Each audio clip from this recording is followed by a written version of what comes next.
So what is AR exactly? A bluffer's guide. Here at Me It's the Future, we're determined to keep an eye on the latest innovations, job opportunities, learning resources, and hottest companies in the field of AR and VR. But what if you're just starting out on your journey of discovery in this area? What if you'd like to dip your toes in the water, but you need a rundown on the basic before you start? Here's our bluffer's guide to AR. What is it? Put simply, AR is all about enhancement. Augmented reality is an interactive experience where the real-world environment is enhanced by computer-generated information, mainly visual, but also across other senses too. This overlaid information is often interactive and interweaves with the function of the physical world. While virtual reality completely replaces the user's reality with a simulated one, augmented reality alters their perception of the real world around them. The hardware involved can range from a simple smartphone display to wearables like headsets, AR glasses, and contact lenses. Where did it come from? This is a tough one to quantify. The notion of augmenting reality, fooling one's perception to change the world around you, can arguably be seen as old as art or communication itself.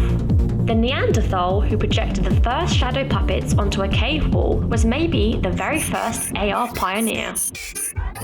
The notion of AR stemmed from the earlier concept of mediated reality, pioneered by Canadian professor Steve Mann in the 1970s and the 1980s, who used cameras, processors, and display systems to modify visual reality to help improve people's vision. In terms of what we now define as AR technology, things are a little clearer.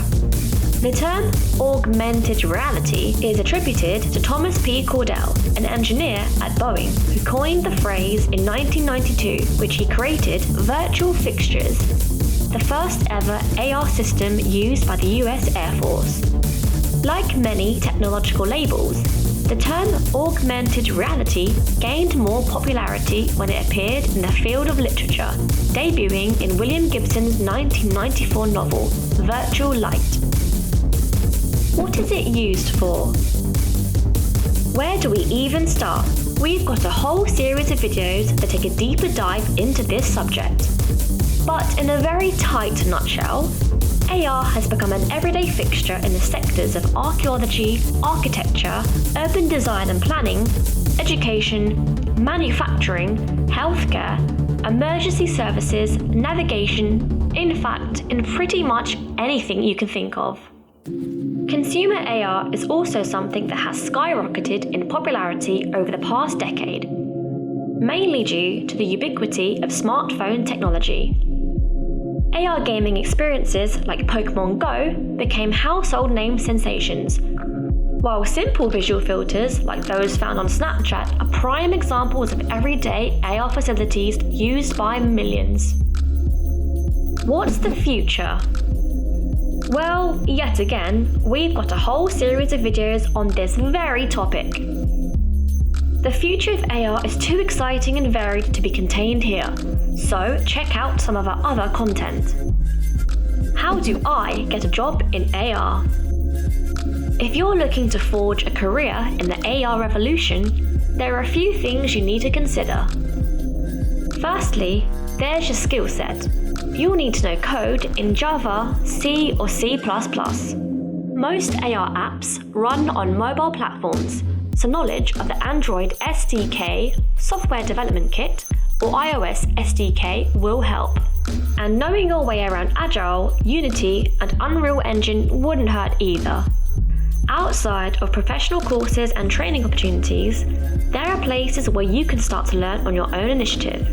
Blender is a great platform to work on 3D modeling experience, while Amazon Sumerian and Google AR Core are accessible platforms to start tinkering with. Creating a digital portfolio is another must, and so is polishing up your networking skills. Meetup events, such as hackathons and game jams, happen very often. Keep an eye out for one near you, and you'll never know who you might meet there.